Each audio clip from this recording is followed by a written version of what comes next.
When you think of a coffee shop, you think of cappuccinos, lattes, cortados, even the classic black coffee, right? But what if I told you that if you walked into an American coffee shop today, you wouldn't see half of these beverages being served on tables, especially not the black coffee? Because nowadays, people have reimagined coffee as the new dessert. Sprinkles, drizzles, cookie bits, sugar dust, whipped cream, all in a single drink. What was once considered as a symbol of pure sophistication is now a big fat joke. Gen Z has a sugar problem, a huge sweetness problem. Never actually, measured it? Next time your kid asks you for Starbucks, tell them you have Starbucks at home. Between 2016 and 2023, consumer spending on cold coffee more than doubled in the US. If you want diabetes, this is a drink for you.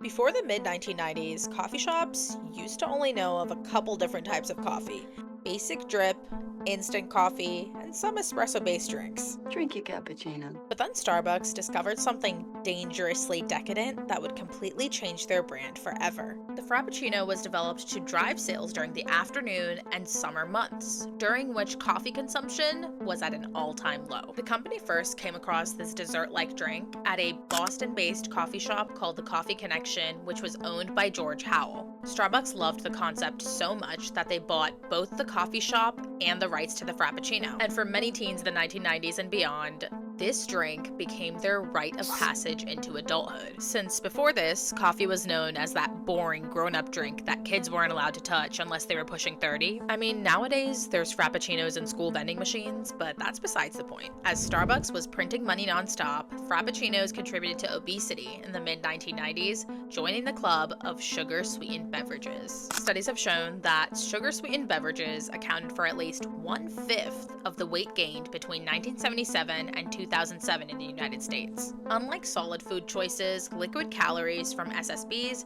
do not necessarily trigger the same amount of fullness, which can lead to overconsumption of the total daily calorie intake. Hence why people went from this to this. And since the birth of the Frappuccino, we have seen a tremendous surge in ooey gooey drinks that people love to call their morning coffee.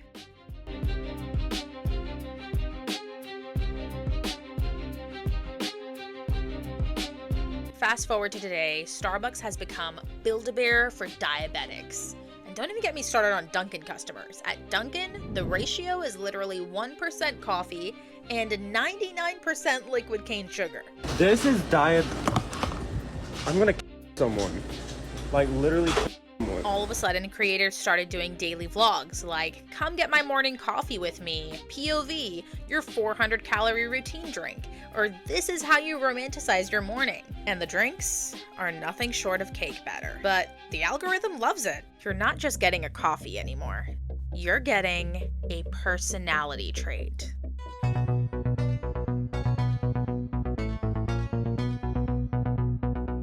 The same way protein snacks end up being candy bars in disguise, your drink isn't actually coffee. It's sugar, cream, syrups, toppings, even oils with the tiniest splash of caffeine. Here's how wild it gets, okay? A Starbucks Venti Caramel Ribbon Crunch, 73 grams of sugar. Pink Drink, 45 grams of sugar. Cookie Butter Cold Foam, 25 to 35 grams of sugar.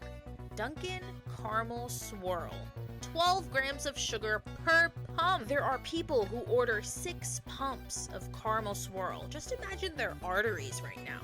From Dunkin' Donuts, from the great state of obesity. There are even Dunkin' drinks out there that have more sugars than a McDonald's McFlurry. When you order these every single morning, you're literally training your brain to expect dessert at sunrise. This isn't a beverage. This is a yearly subscription to pre-diabetes.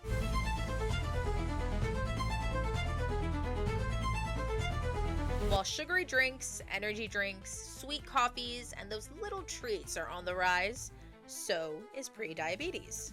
Like, rapidly. According to the CDC, 1 in 4 Americans under the age of 35 now have prediabetes. People think diabetes happens when you're 60. No, it actually happens when you drink 60 grams of sugar before 6 a.m. Even baristas across the nation are shocked to see these orders. Check this novel out, Diabetes in a Cup. Is it 2:35 or time to get diabetes? I got f***ing diabetes reading this shit. But it's not just baristas who are making ultra sweet drinks every single day. People have been making their own iced caramel sludges from the comfort of their own home, where they have unlimited access to however many cups they want to make every single day. Welcome to the world of at-home coffee making.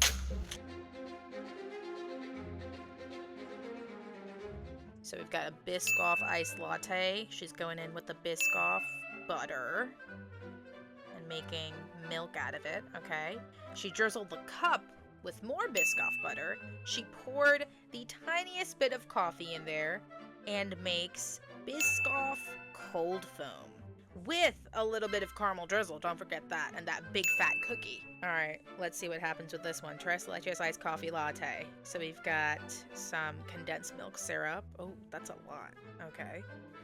She's making it look pretty. She's going in with a heap ton of ice. Lots of milk, I see. Creamer. And now she's going in with the instant coffee because she's too lazy to make the espresso. But I'm not judging. I'm not judging. Okay, then we've got more evaporated milk. More condensed milk. Oh, okay. Cinnamon. That's cute. She's frothing. And she poured that on there. And she's going in with whipped cream? Cinnamon sugar? This has to be a social experiment. This has to be a social experiment. As someone who used to be a barista, this kind of triggers me because lattes are actually supposed to have a little bit more espresso than just that spoonful that she's got going on in there. These are the same girls that go on to TikTok complaining, I don't know why I'm gaining so much weight. I'm always tired. My skin's breaking out. I have so much anxiety. Oh, heart palpitations. Next thing you know, girlie's having a stroke because her blood's made of caramel drizzle. The diabetes in a cup trend has gone way too far, and it's mainly because of social media. Once your body stops responding to insulin, you're gonna be stuck in a lifelong cycle. One that involves constant episodes of hypo and hyperglycemia, along with lifelong adherence to insulin. And by the way, it's not cheap. There are teenagers right now having glucose numbers that only used to belong to 60-year-olds. This is not cute.